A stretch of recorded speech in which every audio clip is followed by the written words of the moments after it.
Welcome back all. Thank you so much, everyone, for getting in touch and sharing your thoughts and opinions. Without all of your input, it'd be so difficult to make these videos on a weekly basis. So it really is thanks to all of you, regardless of how big or small you think your input is. It's hugely appreciated. So thank you so much.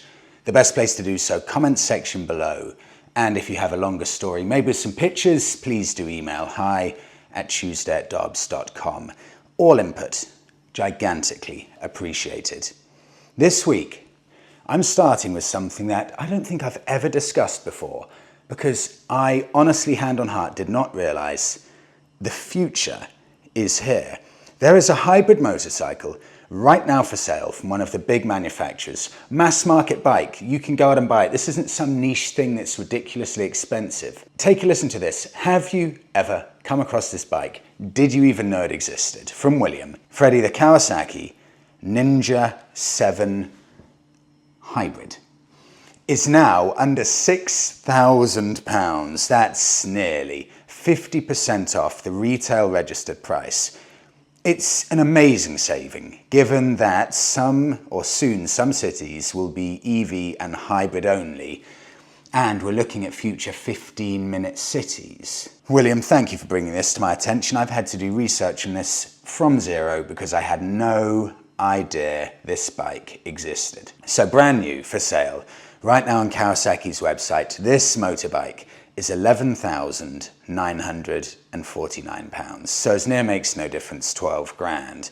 It was launched in April 2024, so coming up to its 1-year anniversary. It's a petrol-electric hybrid, and this is what Kawasaki have to say about it. The Ninja 7 Hybrid truly changes the game, ushering in a new era in riding experience. So that's 450cc, 58 horsepower, petrol engine, and this will rise to 68 horsepower when the e-boost, the electric motor, is engaged. So let's take a further look at this. Bennett's, I think they were out at the launch of this bike maybe a year ago. They state this about the e-boost function, the electric motor function. The e-boost function, and I'm quoting here, briefly combines all of the power and torque of both the electric and petrol powertrains. It only works in sports mode and operates for just 5 seconds, but it regenerates just as quickly. Now I should say Bennett's actually have been quite complimentary about this bike. They seem to like it, but this doesn't really sound like it makes sense to me. This seems needlessly complicated. So if you want to use the electric motor, you have to put your bike into sport mode. You then get a 5-second boost like you're in a Formula 1 car, and then you can't use any of that boost again until it regenerates 5 seconds later. So you get 58 horsepower, then the extra 10 horsepower. But for all of that complication, the bike, 450cc engine, the whole bike weighs 227 kilos wet weight. Bearing in mind it's 59 kilos more, 59 kilos more than the Ninja 400. That is a colossal amount of extra weight. So you must be thinking, what's the economy going to be? How frugal is this bike? Well, if you put it into eco mode, Bennett states that they managed to get in the most economical mode possible at 77 miles per gallon. To give some relativity, I was getting 72 miles per gallon using a Triumph Speed Twin 900. So it's not even that economical at all. 77 mpg, nothing remotely special. So I'm still not understanding yet what this bike does from an environmental point of view. Plus then you've got the fact that you've had to build an electric motor. I watched a really interesting video about a week ago. It's a YouTube channel called High Peak Auto. It's a gentleman who owns a used car dealership. And he was saying that far from being the best of both worlds, hybrid vehicles are the worst of both worlds because you've got double the complexity, you've got double the amount of things to go wrong.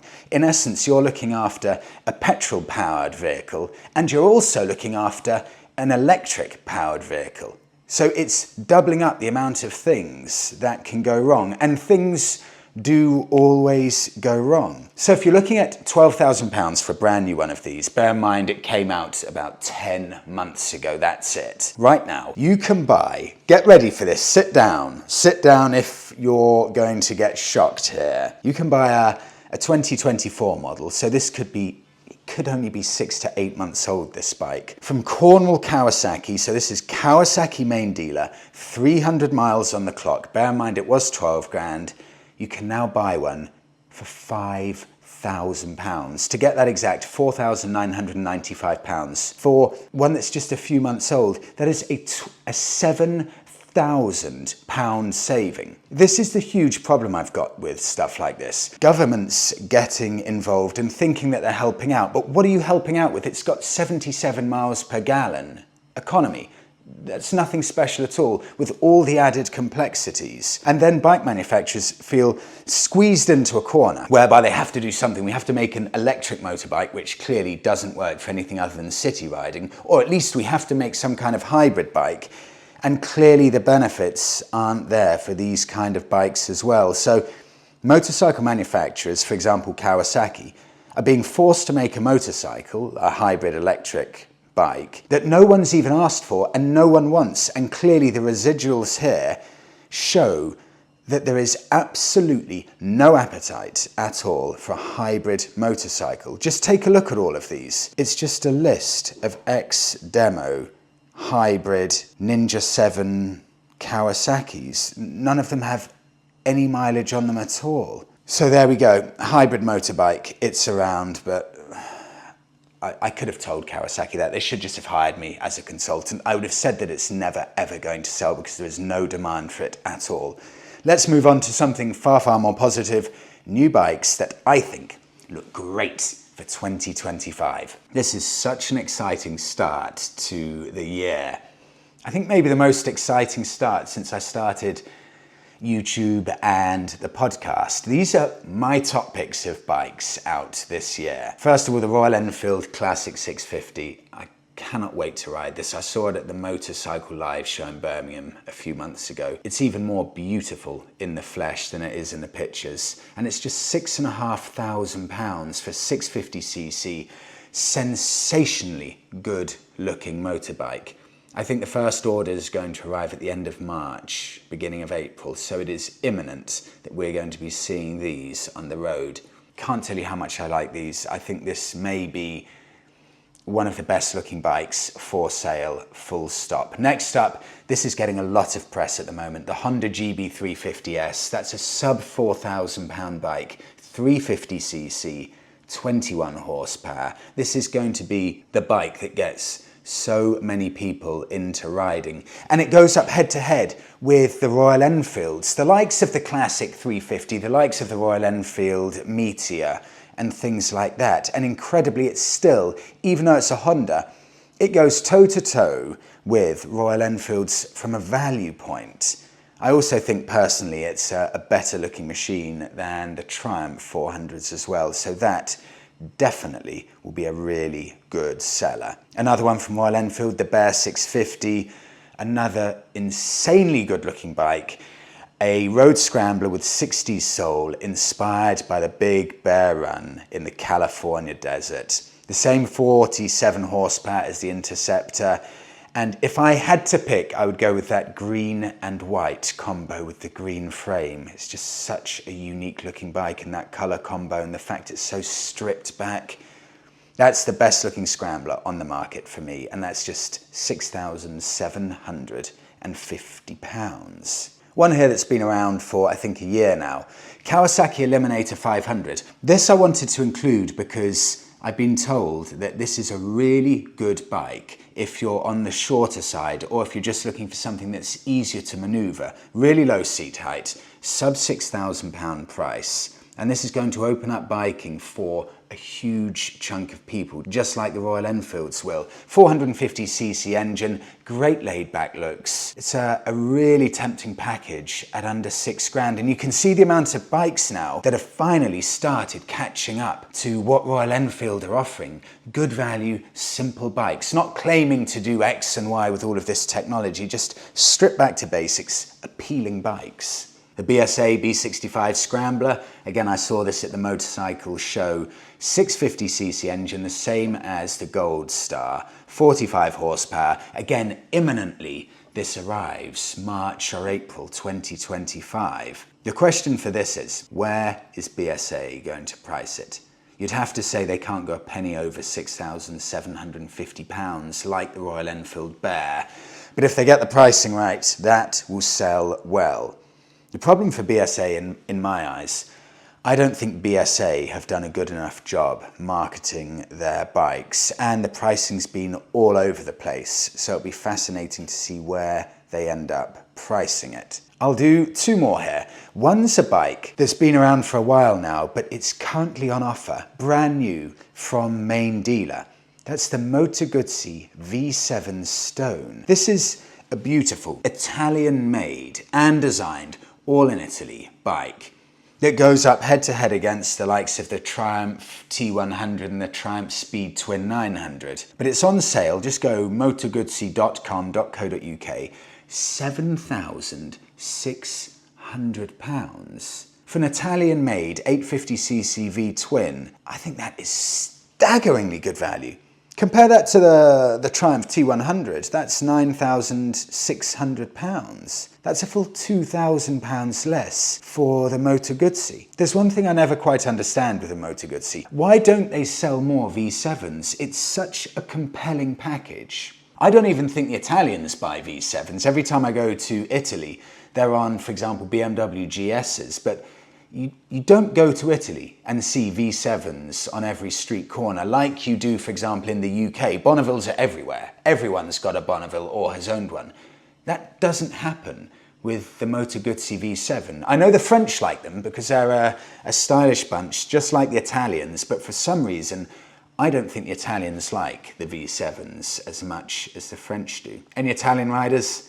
Let me know why. Why do you go purely for BMW GSs and not Moto Guzzi V7s? Final one I'm going to do, Suzuki DRZ4S. Again, this is one I saw at the motorcycle show. This is a dual sport kind of trails type bike, equipped, and I'm quoting here from Suzuki, with a punchy new single-cylinder engine tuned for low-down torque and responsive power delivery, new chassis for superior handling, and cutting-edge electronics package tailored for off-road adventures. The all-new DRZ4S is ready to turn your world into a playground. I don't know what the price is yet of this, but of course it's a 400cc single-cylinder engine with a wet weight that's all ready to go of just 151 kilos. That is a nice light weight.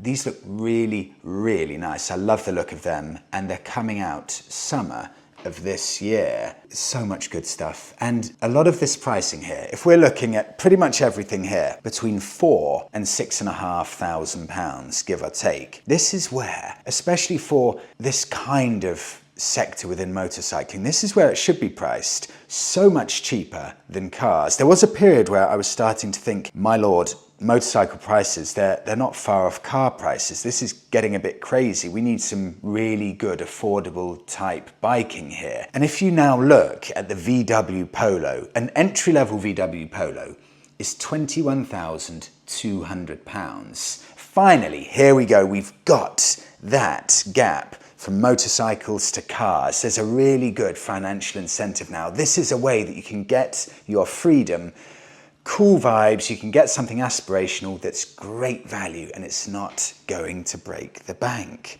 On now to the last of the Japanese old school motorbikes. What in your eyes was the very last old school Japanese motorcycle that was sold? This is Daniel's opinion here. Freddie, I want to share with you my Honda CB1100. God, I love these bikes. I want to share it with you and explain why it's so special. The Honda CB1100 is the last, here's the reason, the last air-cooled inline-4 motorcycle ever produced. God, is it really?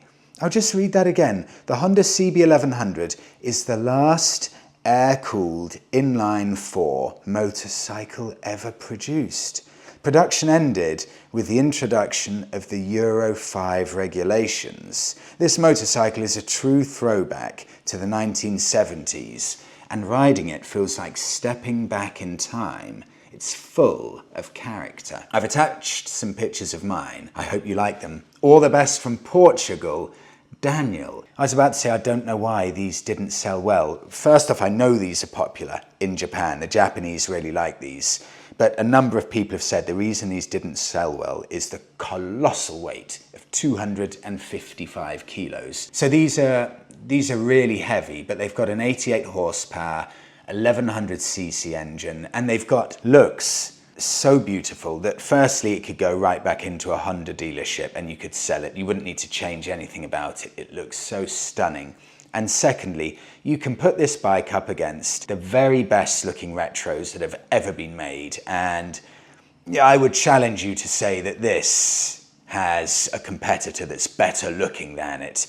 This is such a timelessly elegant machine. They hold their value pretty well. If I go to, of course, Facebook Marketplace, here we go. 2013 model, £4,600 in white, immaculate condition, completely original and standard.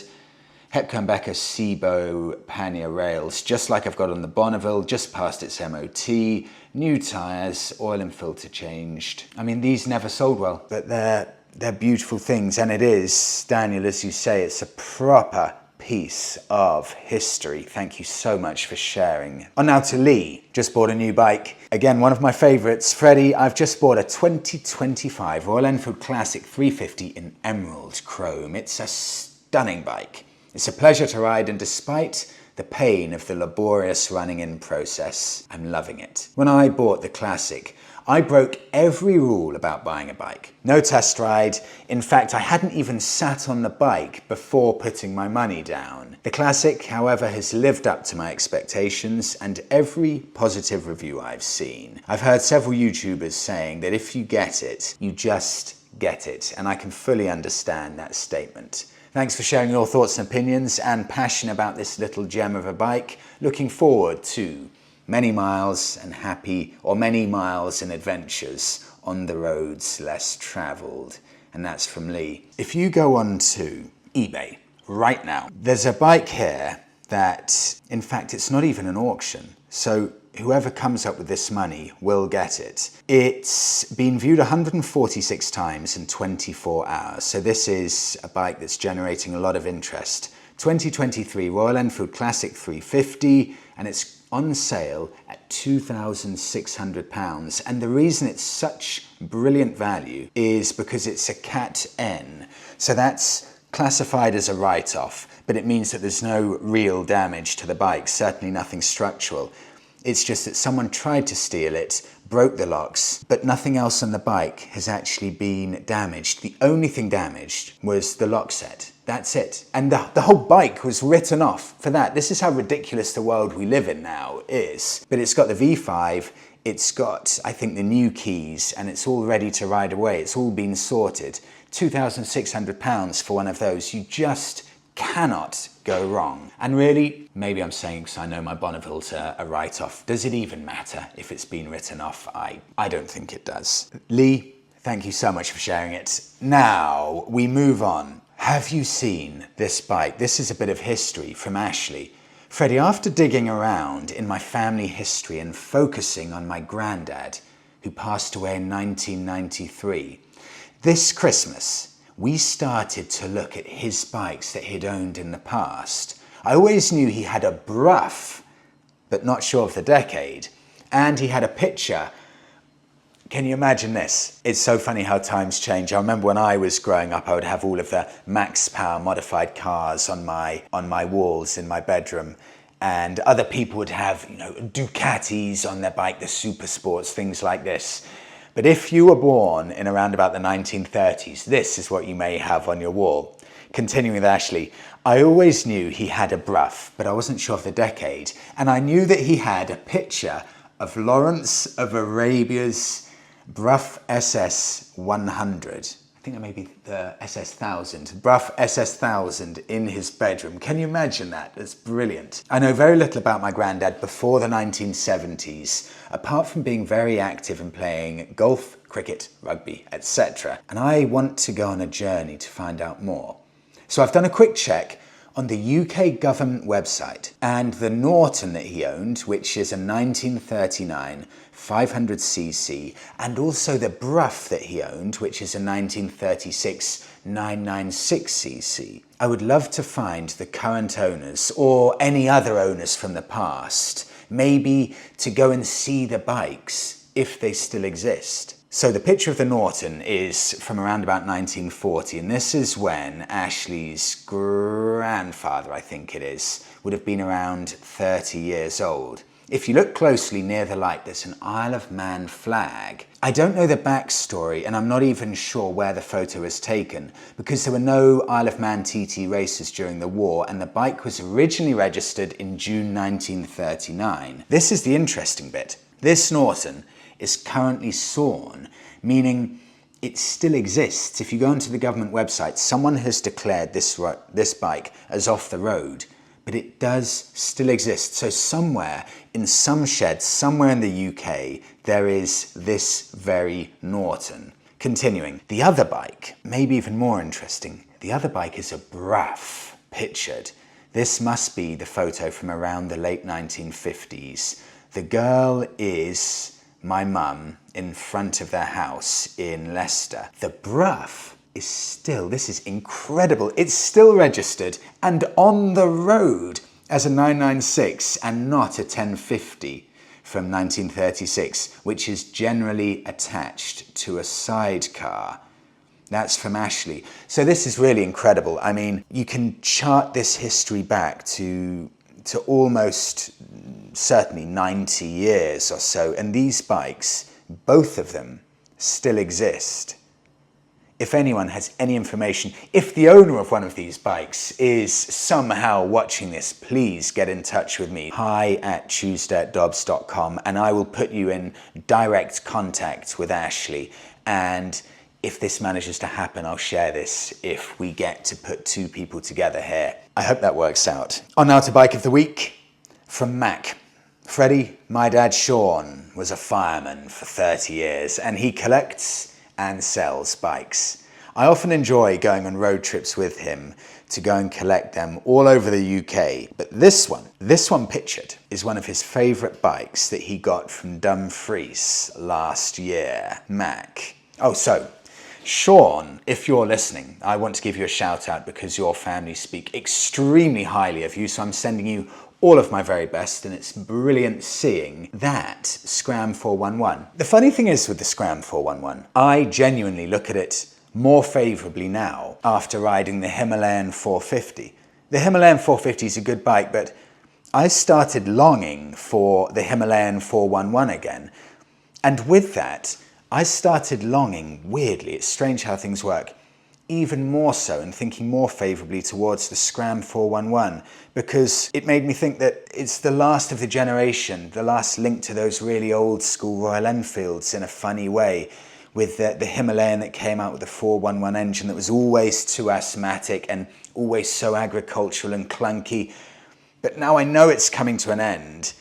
I almost don't want it to come to an end. Looking on Royal Enfield's website, it's almost hard to believe, I know. The Scram 411, this bike you can still buy brand new for £4,849. I just know this is coming to an end. I think certainly within a year we're not going to see these available brand new from Royal Enfield anymore, but just look at it. It looks unlike anything else. It's so simple and utilitarian. I love the fact it goes straight across from the tank to the seat. I love the way the engine looks on it. I've got good memories of this riding it through Lithuania, on-road and off-road, and I remember thinking, this bike is properly fun, both on-road and off-road, even though it's 185 kilos with just 24 horsepower from a 411 engine. That's actually quite bad. Like, there's nothing remotely impressive there.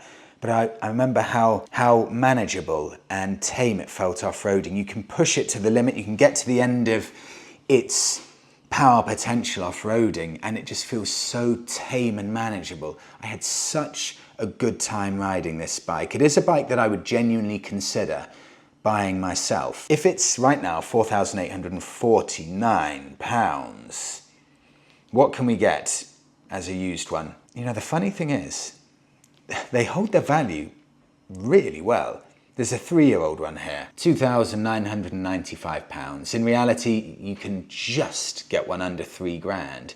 But these are appealing on the used market. These, for one, hold the value well, and to the best of my knowledge from what I've seen, they don't seem to stick around too long when it does go up for sale. This one's got 3,000 miles on the clock. It's got the colour I love, the red and white, a few modifications to it, but look at it. There's nothing like that on the market. I love these bikes. There's another great sub 3K bike for the start of the riding season, and I'm going to wrap it up there on that extremely positive note. So thank you so much everyone for watching this week's episode. Really hope you enjoyed it, and I will see you all in the next one.